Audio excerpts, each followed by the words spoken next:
Now, jnana. We have not finished the jhana and jnana yet.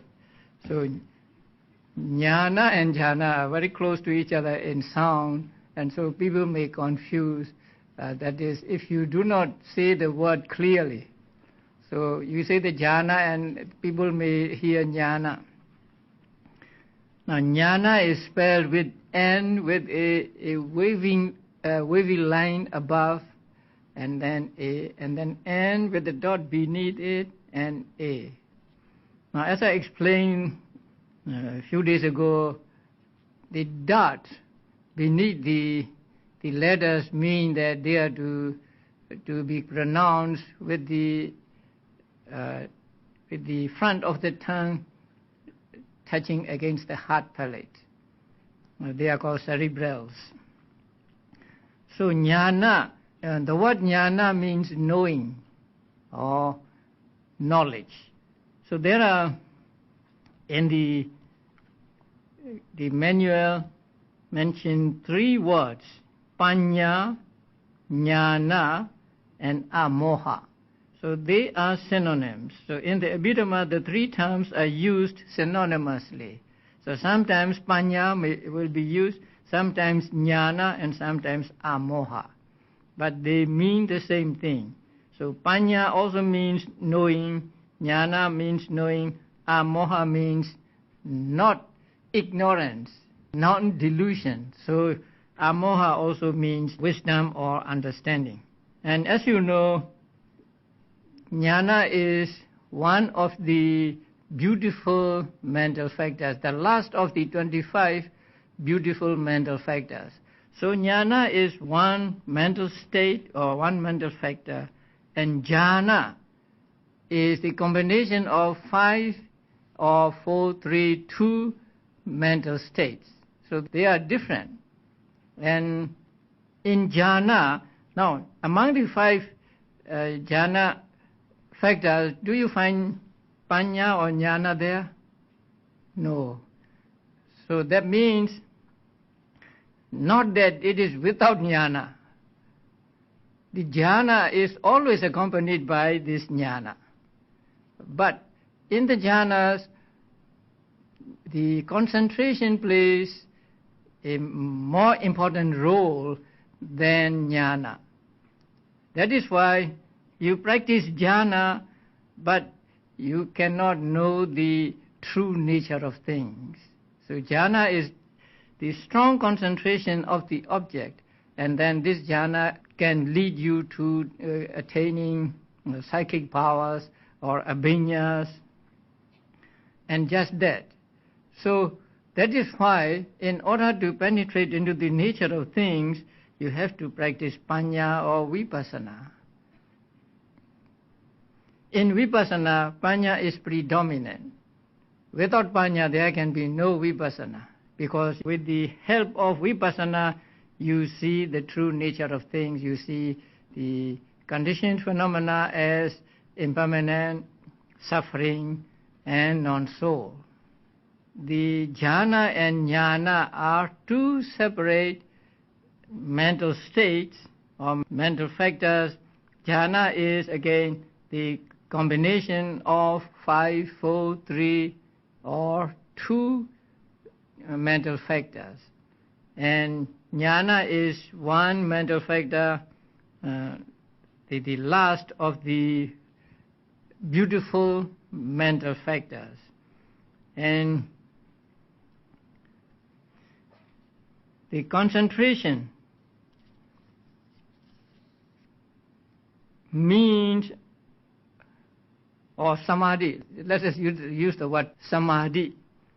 In the word samadhi, there is the sam and adi. We divide the word into 2, sam, adi. So sam, adi joined into samadhi.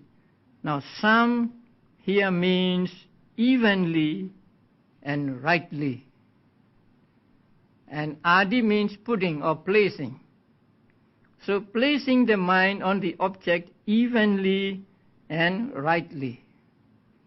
Evenly and rightly means keeping the concomitants together and not let them scattered.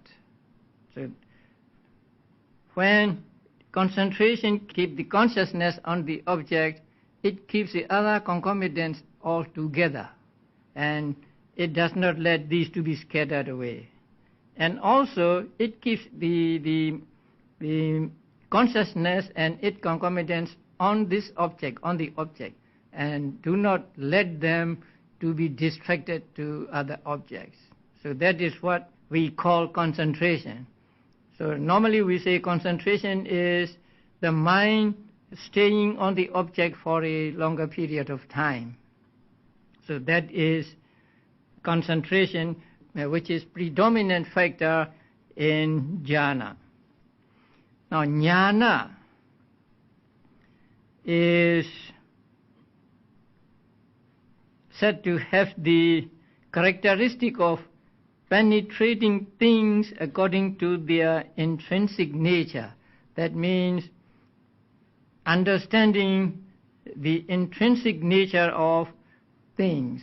You observe an object and you come to see that this object is, say, if it is material property, you say this is material property, this has no cognizing power, and so on. And if you watch your mind, you know that this mind takes the object, and that means this mind, as it were, leans towards the object, bends towards the object. And so these characteristics you see through constant observation of objects, and that seeing is called penetrating things according to their intrinsic nature.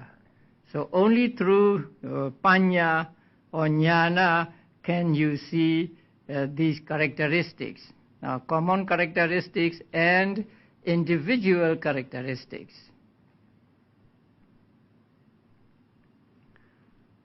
And its function is to illuminate the objective field. It is like light. When there is panya, then you see the objects as they are clearly. It is like a floodlight. So when there is light, you can see things in the room, and in the same way, when there is panya, you can see the object clearly. So it is compared to a lamp or a light. And it is manifested as non-bewilderment. Non-bewilderment means absence of bewilderment. You are not lost when panya is with you. So it is compared to a guide in a forest. So in a forest you don't know where to go and you are lost, but a guide comes and then he leads you safely out of the forest. So it is also like a guide in the forest. So mostly people get lost in the forest, and that is bewilderment. But when there is panya, then it will take you out of this bewilderment to safety. And so it is said to be like a guide in a forest. And its proximate cause is wise attention or yoniso manasikara.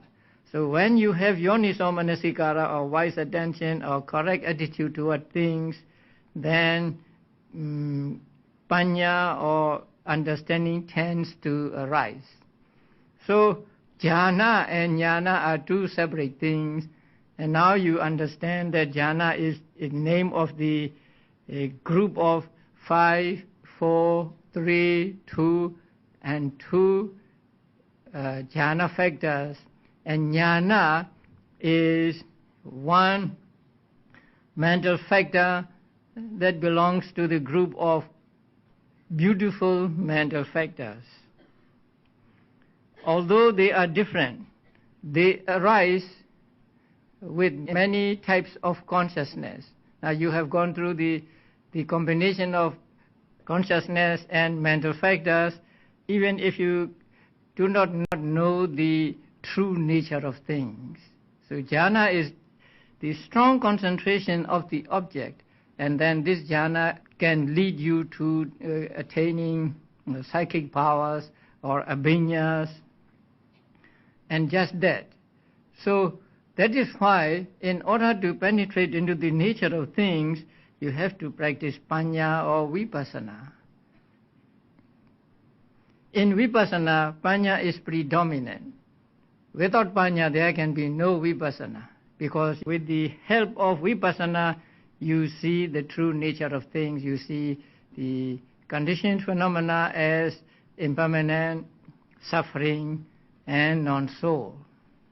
The jhana and jnana are two separate mental states or mental factors.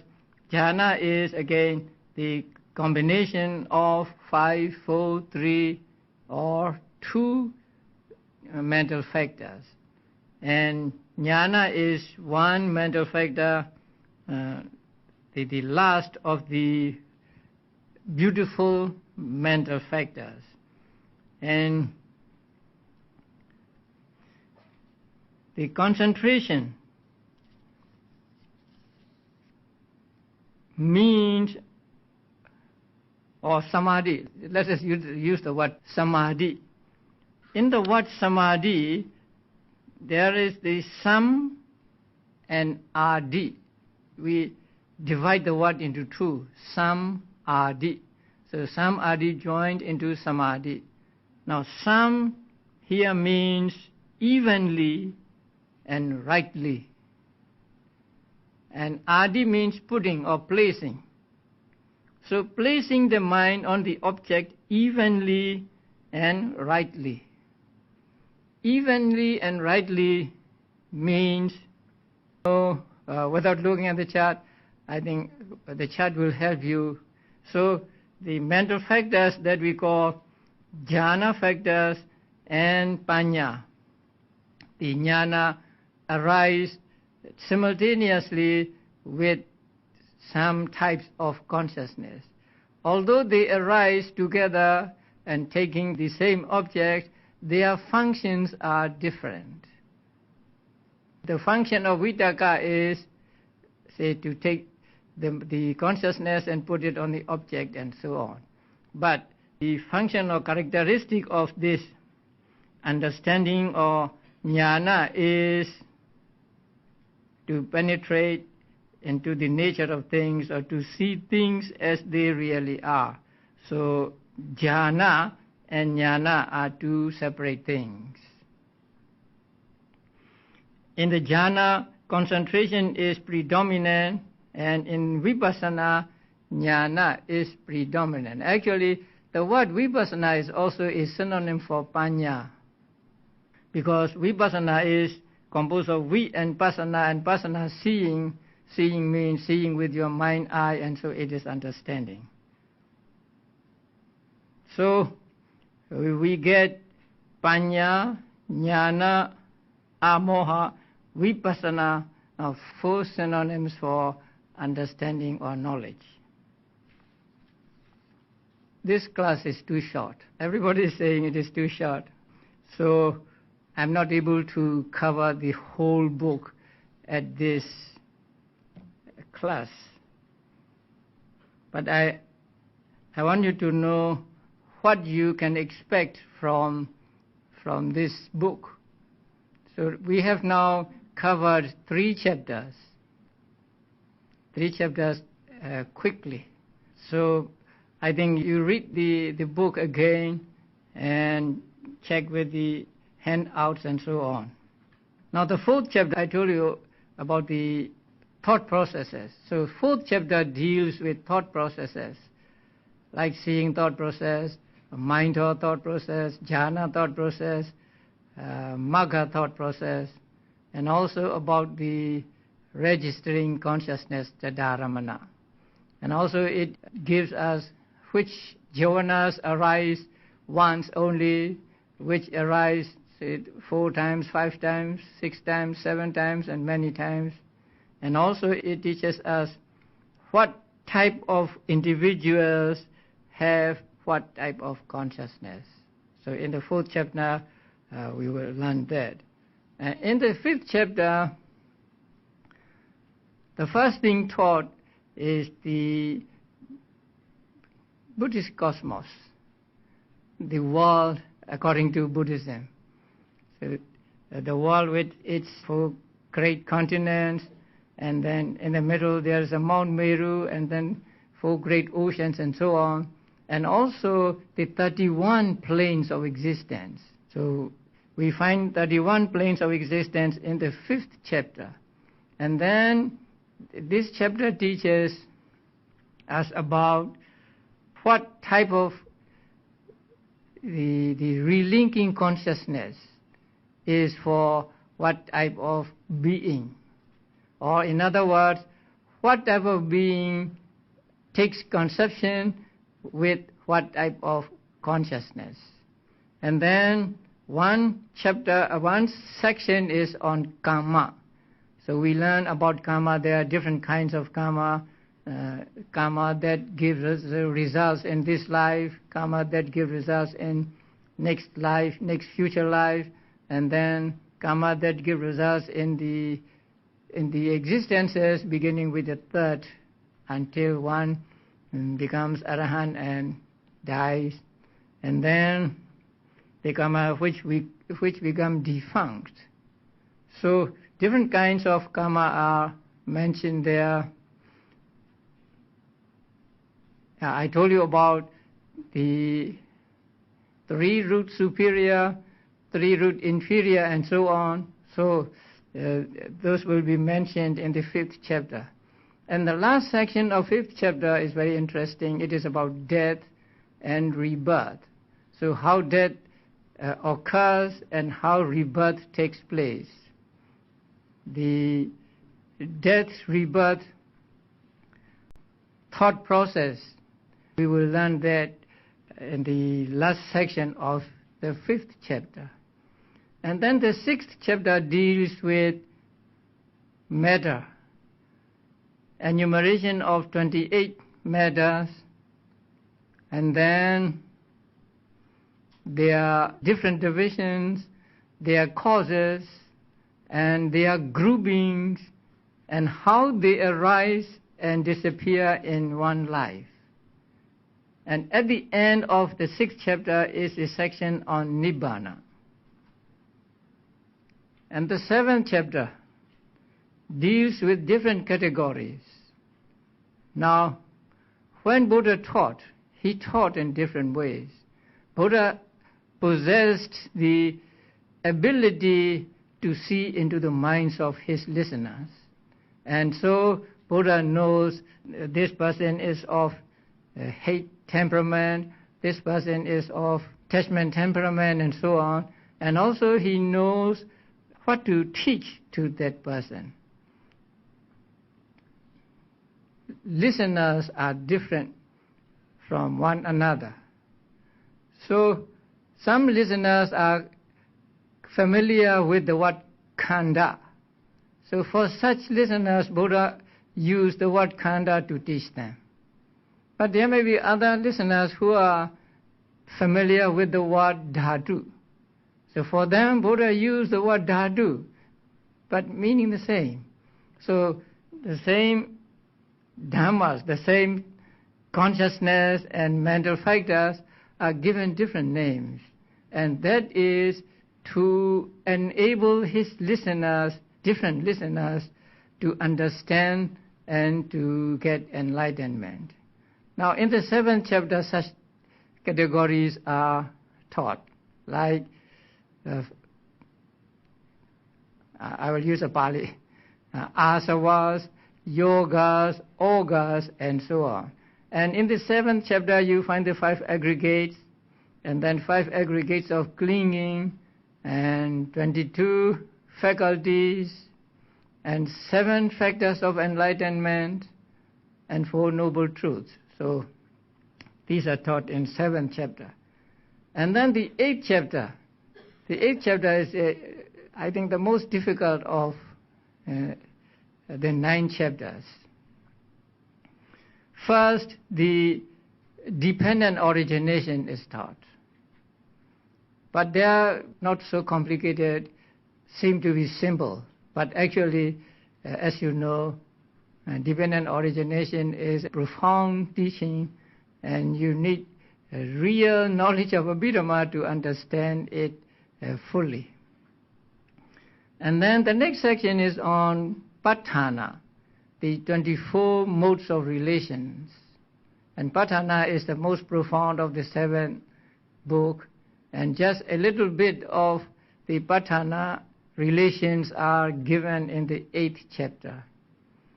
Now please note that if you study dependent origination, your understanding of dependent origination will be full or complete only when you study along with Patthana. The other day I told you about that. Like Vijnana Paccaya Nama Rupa. Because there is consciousness as condition, there are Nama and Rupa. So most people think that this relationship is as cause and effect. But actually it is not the relation of cause and effect, but just arising together and one supporting the other or supporting each other. So such relationships you understand only when you study it with reference to Patthana. But in this book, the dependent origination and Patthana are taught separately. But in Visuddhimagga, when commenting on the dependent origination, the commentator put in the Patthana also. And the last chapter or 9th chapter is on meditation. So Samatha meditation and Vipassana meditation you find there. But it's very, very brief. It is like an abbreviation of the Visuddhimagga.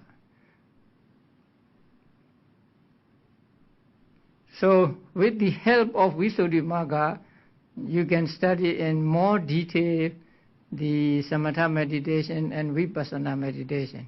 But in this manual, both Samatha and Vipassana meditation will be taught in brief. So this is what we can find in this manual. And after we have studied this manual, then we can go to any Abhidhamma book and read it and understand it and enjoy understanding it. So that is why I told you we are not yet inside Abhidhamma yet, but we are going towards Abhidhamma. And so with this key, with the key of this manual, we will be able to open the door of Abhidhamma and take the treasures of Abhidhamma, whatever treasure we like from that storehouse of Abhidhamma. So I hope you will continue studying Abhidhamma. You may read the book and study as much as you can, and then when I come back, so you can study with me also. So now I'm requested to come back in June. So I have not given my promise yet, but I will try to come in June again to continue this class. So I hope to see you all at the next class also. Okay, we shall have 15 minutes for question and answer. Since this is the concluding evening for the course, I would encourage all of you, apart from asking questions related to the subject on Abhidhamma, you may also like to express your opinion, how you feel about the course, how you feel about the way Sayadaw teaches the course. I think it would be very useful feedback for Seldor if you could give us your very frank opinion. All right? Anybody has any question?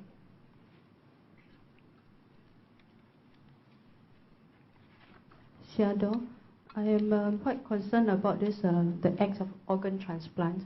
Because at the moment of death, I think the donor, the organs from his body will be removed immediately after he's declared dead. Okay, so I don't know whether the definition of death in hospital, medically, is it the same as the death defined in Buddhism? So if not the same, then the removal of the organ, will it cause any unwholesome thoughts in the donor's mind and cause the rebirth of this person to be in some unwholesome frame? Could you please enlighten me on that? Thank you. Now, death is defined as the end of one life. And end of one life is explained as the cessation of life and then disappearance of heat in the body and then disappearance of consciousness. So that is what is called death. If there is still consciousness, then one is not supposed to be dead. And when there is what is called life faculty still in the body, then one is not dead yet. So when these three depart from the body, then the body is considered dead.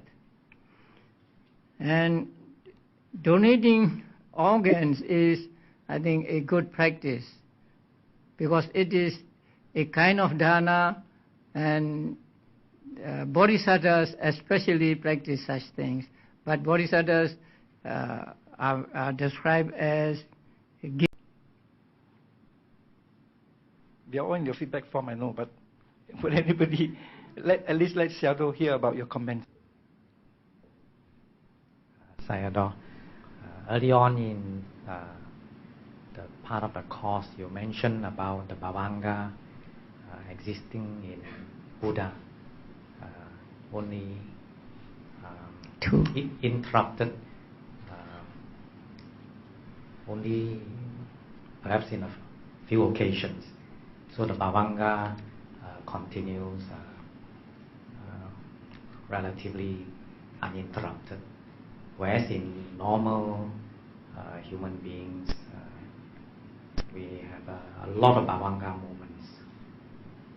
My question is, since Buddha has to give a lot of discourses, does it mean that he has no mind activity occurring even when he sees and when he talks and when he answers questions?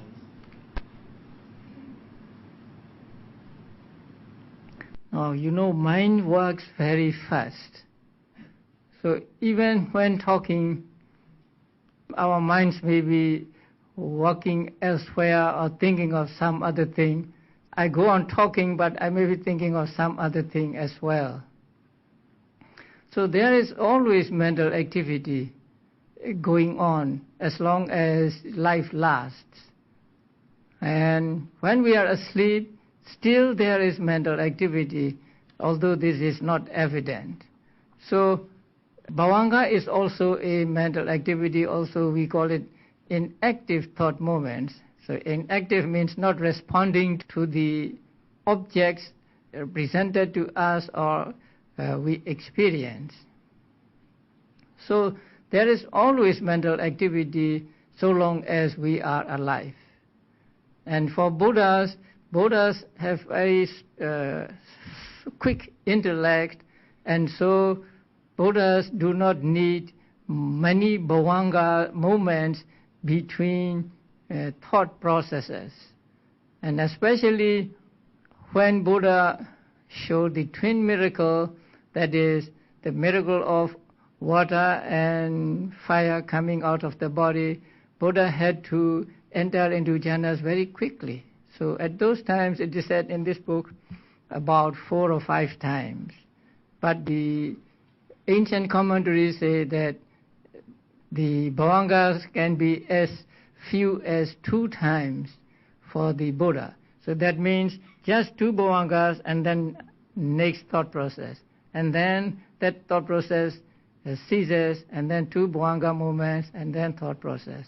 So for ordinary persons, there may be hundreds of bhavanga movements before another thought process takes place.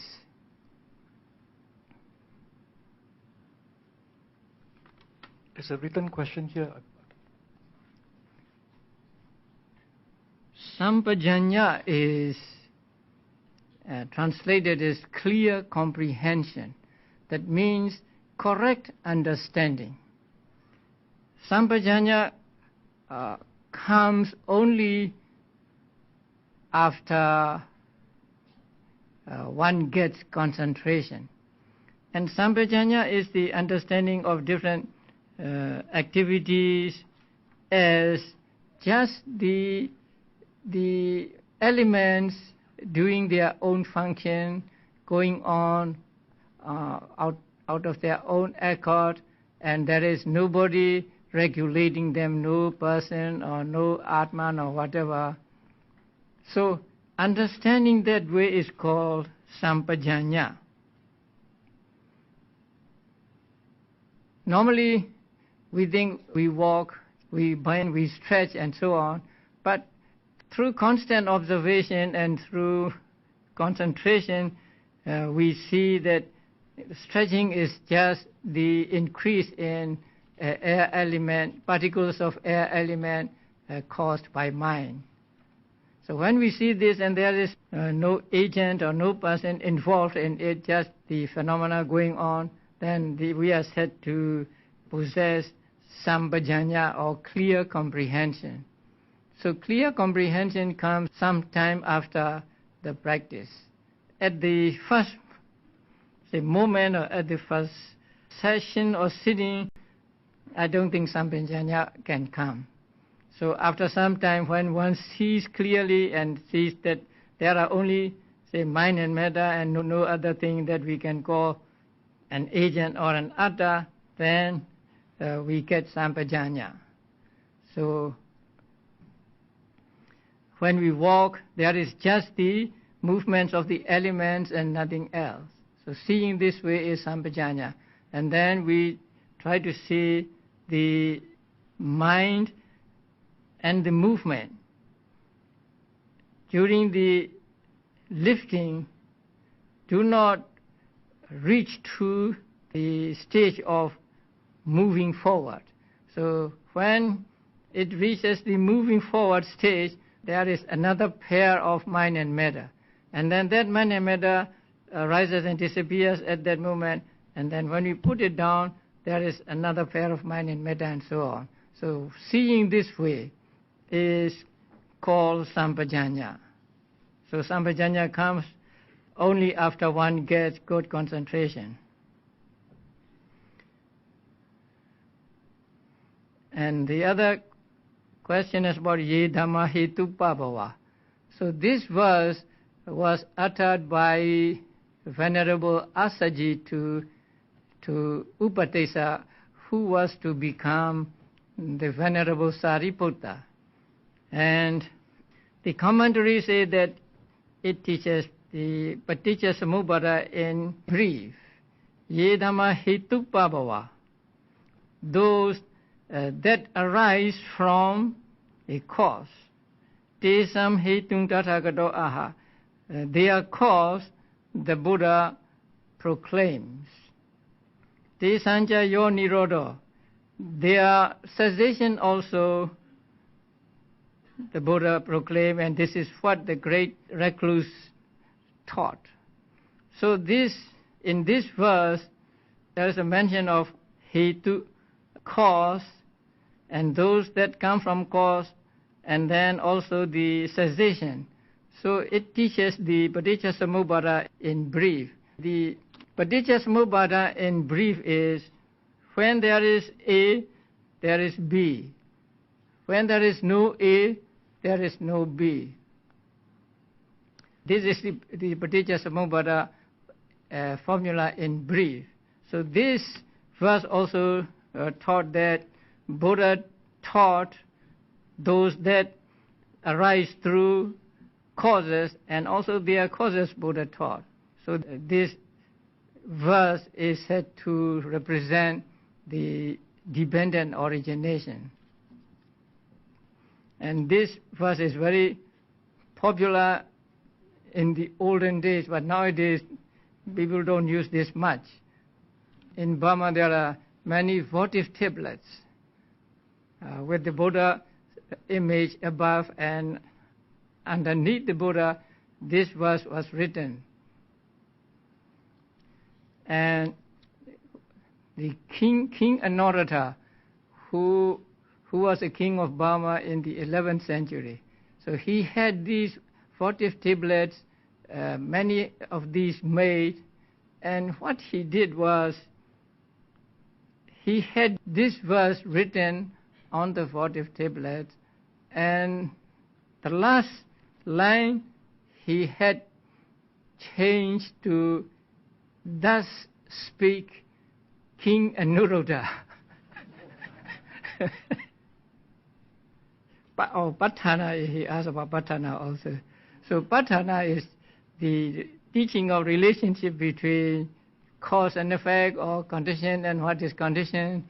And so according to the Patthana, everything is related to every other thing. So there is nothing that is absolute.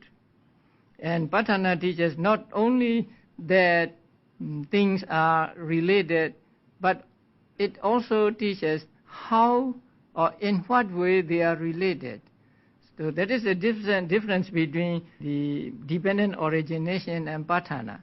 Dependent origination teaches just, say, because of A there is B, or because there is A as a condition there is B, and so on.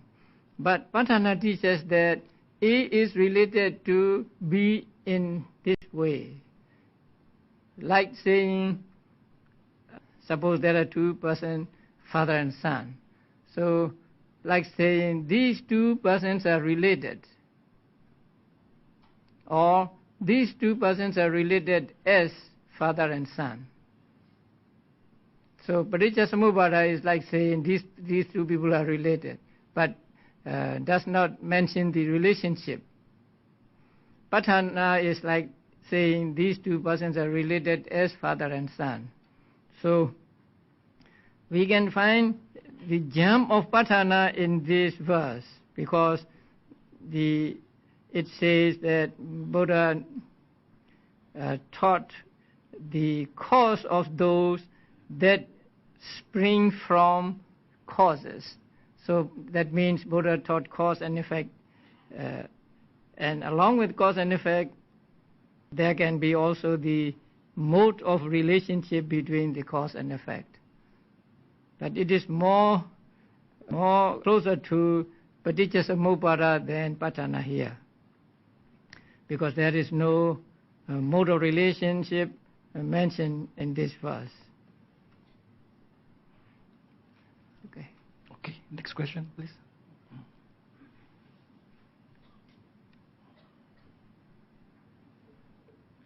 Sayadaw, I have two questions to ask.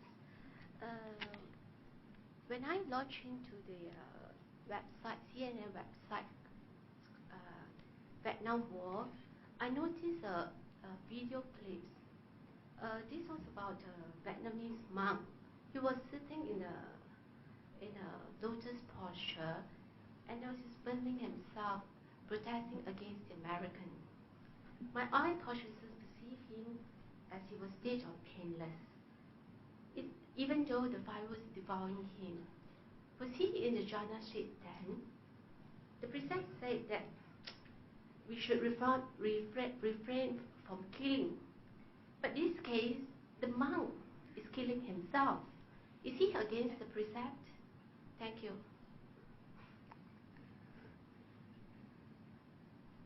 I don't quite understand. What is that? You understand? What?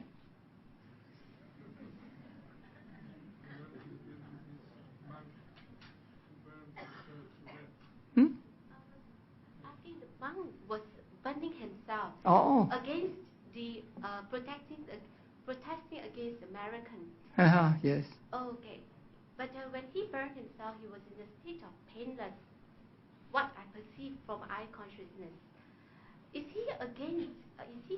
Was he in the state of Java Zen? Jhana Zen? No.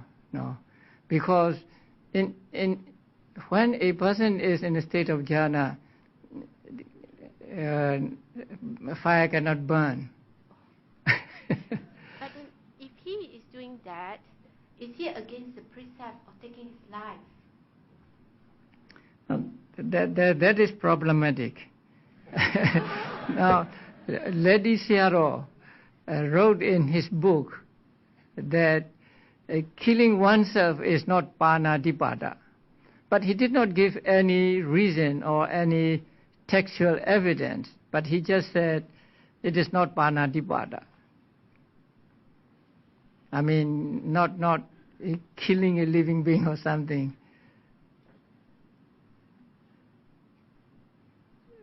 But if we go by the conditions that would fulfill the full course of action of killing, I think it is also, it may also be panadipada, but I'm not sure, because the killing becomes a full course of action when the 5 conditions are fulfilled, right? It must be a living being, and the person knows that it is a living being, and then there's an intention to kill, and then the effort, making the effort to kill, and the person being killed. So if these 5 are fulfilled, met with, then there is the full course of action of killing. So in killing oneself, all these 5 are found there. With this hall filled with Dharma joy and positive energy in the quest for wisdom, it must be the collective good karma of all of you who are here throughout the 11 evenings that make this possible. I was told that many teachers of Abhidhamma will be happy if 50% of the original size of a class of 50 were to stay through the 5 lessons. Here, each evening, we have recorded at least 80% attendance out of a total of more than 200 participants. This is really remarkable, and we can only attribute this success to the blessings of the Triple Gem and the compassion of Sayadaw U Sinilanda. May we put our palms together and convey our salutation in the traditional way to the compassion of Sayadaw for his noble teaching. Sadhu, sadhu, sadhu. This noble project would not have been possible without the kindness and support of several organizations and individuals. I wish to take this opportunity this evening to acknowledge the contribution of some of these organizations and individuals. First, the joint organizers: Singapore Buddhist Federation, Palilai Temple, Ananda Meteorama Buddhist Youth Circle, Long Sang Su Temple, and the Buddhist Fellowship. Venerable Kuan Ping for helping to secure permission for the use of this excellent performing arts center, and for obtaining the visa for Sayadaw's visit and to be able to speak in an open forum like this. For those of you who may not be familiar, getting a foreign person to speak, you have to apply for a lot of permits and permissions. Brother G.T. Gan for mooting the idea of this Abhidhamma course and his relentless effort in the coordination of the working committee and for serving as the communication hub between us and Sayadaw. Brother Wee Liang Tek for providing daily transportation for the 2 Sayadaws to and fro BDMS and the school here. Sister June, which is Mrs. Wee Liang Tek, for her unyielding effort in soliciting sponsors for this cause. Nanyang Optical Private Limited for sponsorship of the light refreshment we had enjoyed for the past 11 evenings. Palilai Temple for sponsorship of the printing cost of 1,000 copies of the book, A Comprehensive Manual of Abhidhamma, for which all of you have been given one. Ananda Mityarama Buddhist Youth Circle for sponsorship of printing all lecture notes for the entire course. Manjusri Secondary School for the use of this excellent performing arts center and the school cafeteria and the services provided by the schoolkeeper, Auntie Betty. Sister Serene for standing in as MC when I was not available. The staff of Singapore Buddhist Federation for their administrative support, the working committee and all volunteers and helpers, led by Brother T and Brother Patrick, all sisters and brothers, sponsors and donors for their generous financial support for this cause and also for making Seattle's holy pilgrimage to India possible. Last but not least, our brave young man Raymond Chia for taking up Seattle's challenge to computerize the consciousness and mental factor combination chart. Let's give all of them a big round of applause.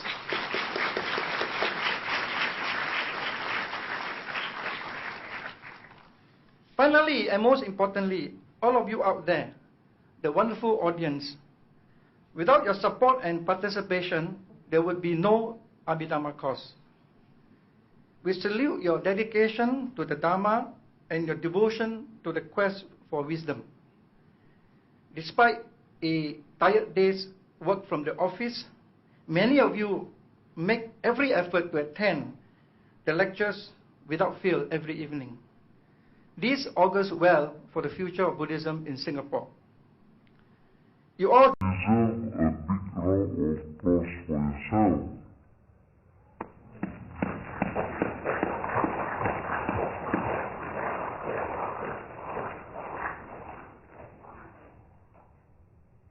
It is now my pleasure to call upon Venerable Wanting to make the closing address on behalf of the joint organizers.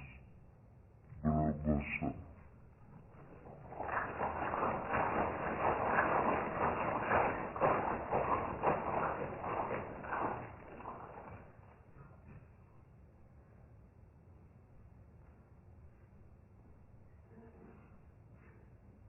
We mean to views our most respected fellow ministers, brothers and sisters in Dharma.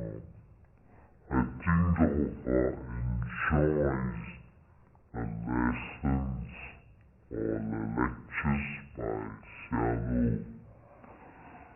I can see the smiles written on your face. I should make this speech short because I want to give you more Kusala, Siddha and Cetasika and not Akusala. So for most of us, when we first hear the Abhidhamma, we thought that Amitabha was very difficult for us to understand. It's Chimdabula, very difficult. But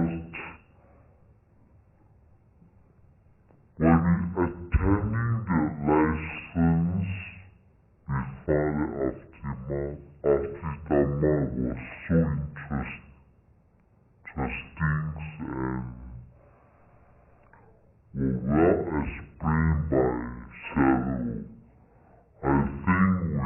hope with this sincere request,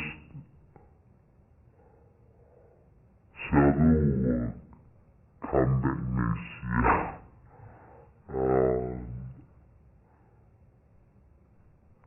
Not later by June, I think, before we can forget what we learned.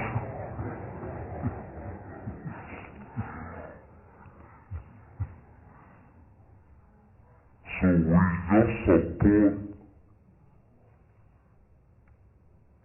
my sincere thank to you, and with as what Brother Low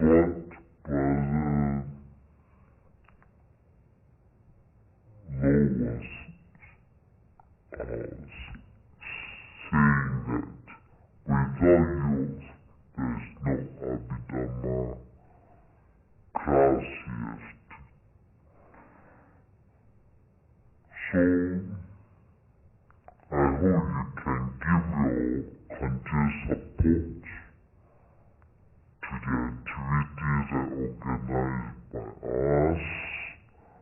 Give your comments also, because we know there are room for improvement. So I'm thankful to you and Shadow. So may you be well and happy, and we like to see all of you here next year. Thank you.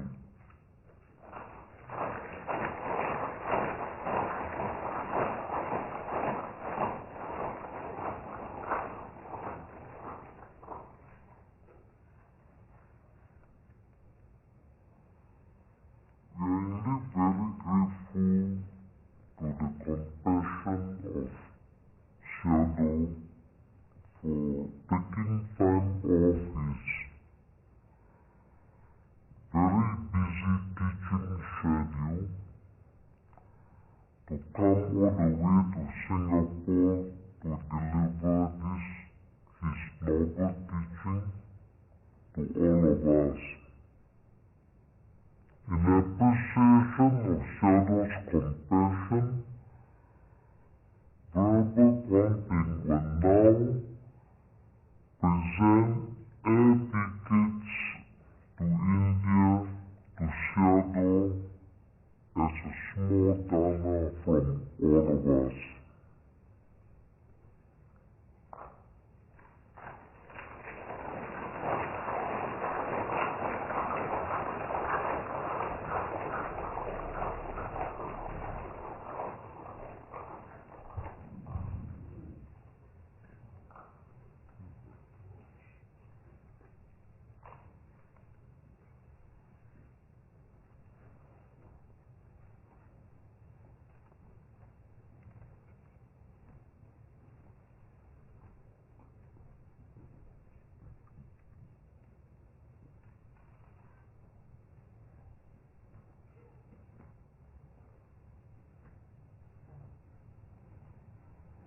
In return, Shadow will present a small momentum to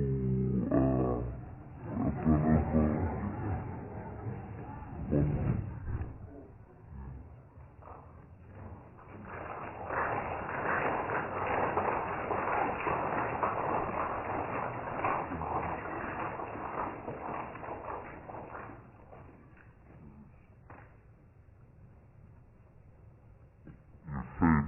to go to you and all the volunteers, no fault.